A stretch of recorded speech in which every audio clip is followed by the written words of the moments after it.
Hi, I'm Dr. Sik Yamasaki. Hi, and I'm Dr. Mark Hachimani. Welcome to the doctor's office.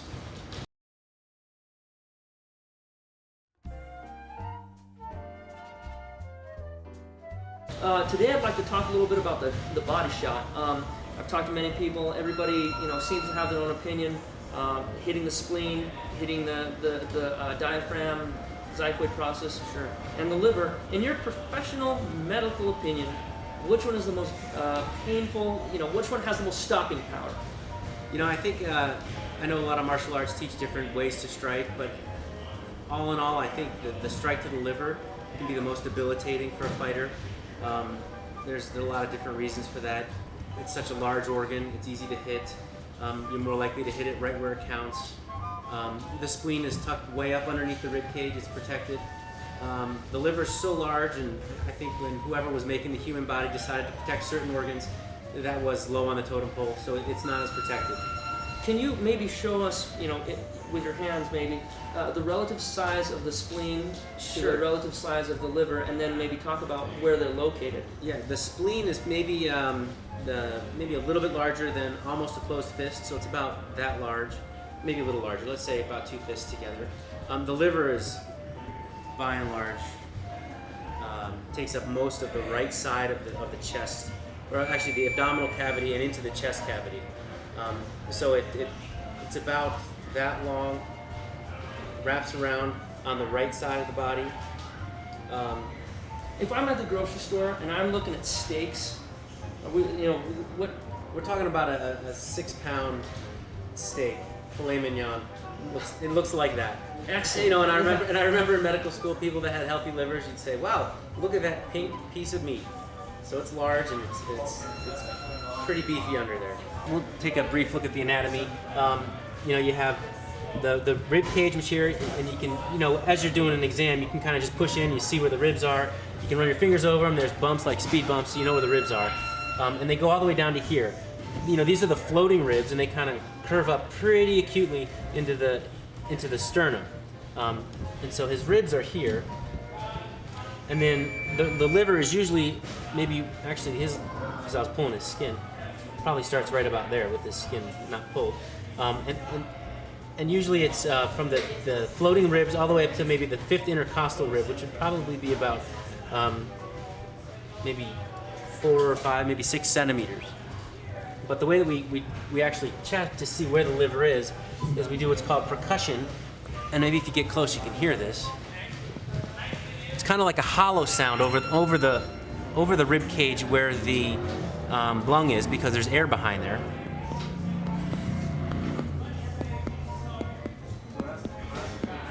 Right there is where I hear a hollow sound, because there's intestines behind there, and there's also air in the intestines.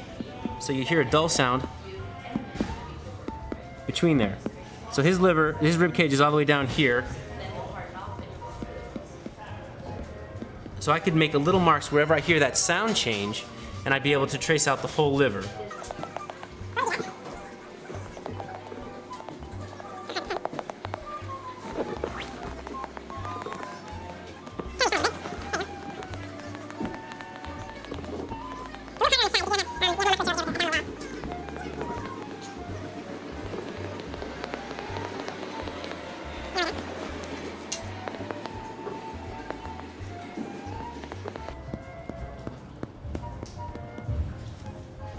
So there we go. That's where his liver is. So, for those of us that are visually impaired, what we're talking about is right in here. I guess that would be correct.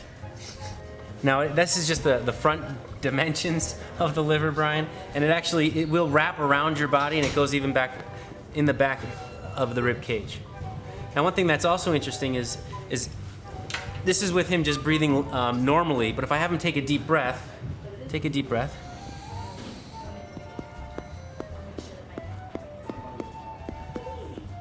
So his liver kind of comes down a lot further because his lungs expand, his diaphragm goes down, and it's actually all the way down here.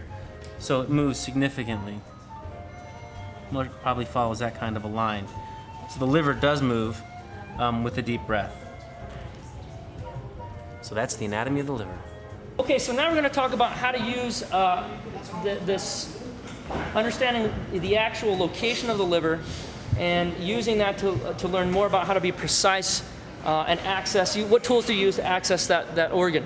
Again, placement I've found is, as I've gone along, placement is just as important as power.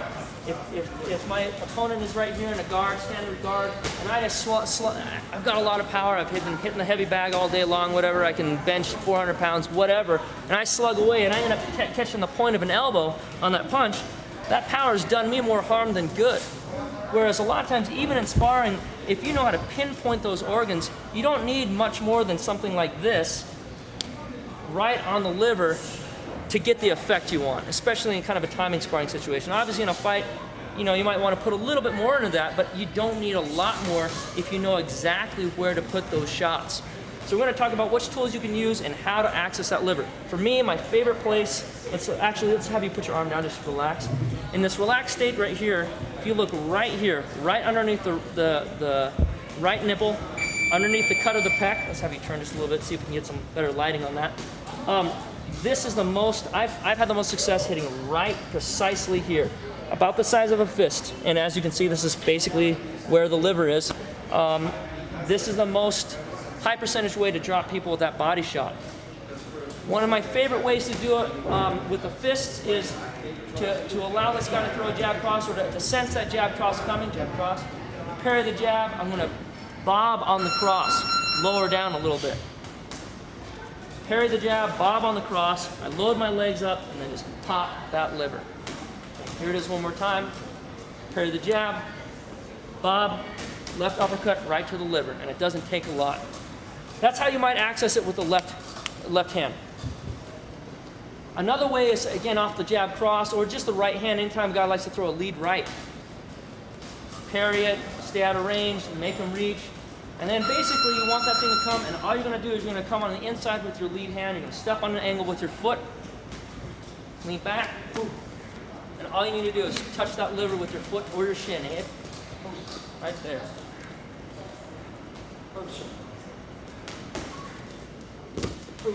It could come off of the left jab as well, depending on how well he guards with his rear elbow. The idea is to just try to put that shin and foot right here across that cut of the pec. In another episode, we had Kung Fu Brian Popejoy show the right tie kick. And I'm going to show it one more time, not to take away from what he's done, but just to kind of show you where exactly that foot goes. And the way Kung Fu Popejoy shows it is, let's kind of come with my back to the camera here for a moment. Your opponent throws the right tie kick, catch it, you're going to sweep it, pass it out, and then let him land on your right tie kick right to the liver. Let's show that from an angle right here. He throws the right tie kick, I move and catch, I pass it through, whoosh, sorry, right tie kick to the liver. Whoop, whip, whoosh, right on target. And the last technique I like to show as far as accessing that liver point is the left curved knee. This one's more of an offensive technique as opposed to a counter. And what I'm going to do is I'm here in my stance, I throw a right cross to the face, a left hook to the head, and this is more of a fake. In fact, my hand is open. I want to be able to use it to grab immediately. And if you notice, look at what Brandon's arms do while I throw these strikes. They come up. So what I'm going to do is I go 1, 2, left curved knee. So I'm right here. 1, left hook, curved knee. 1, 2, 3. And in full speed. Oh, right there. One more time. Okay. A lot of times too, I'll throw the right hand and I'll switch my feet as I'm throwing my right hand. And then as I throw the hook, it's just boom, immediately right there. So sometimes you have 3 beats in this combination. 1, 2, 3, or 1, 2, and 3. There's a half beat in there. 1, 2, and 3. And then you can also have it just on a 2 beat. 1 and a 2. 1, 2. One more time. 1, 2. Last one. 1, 2.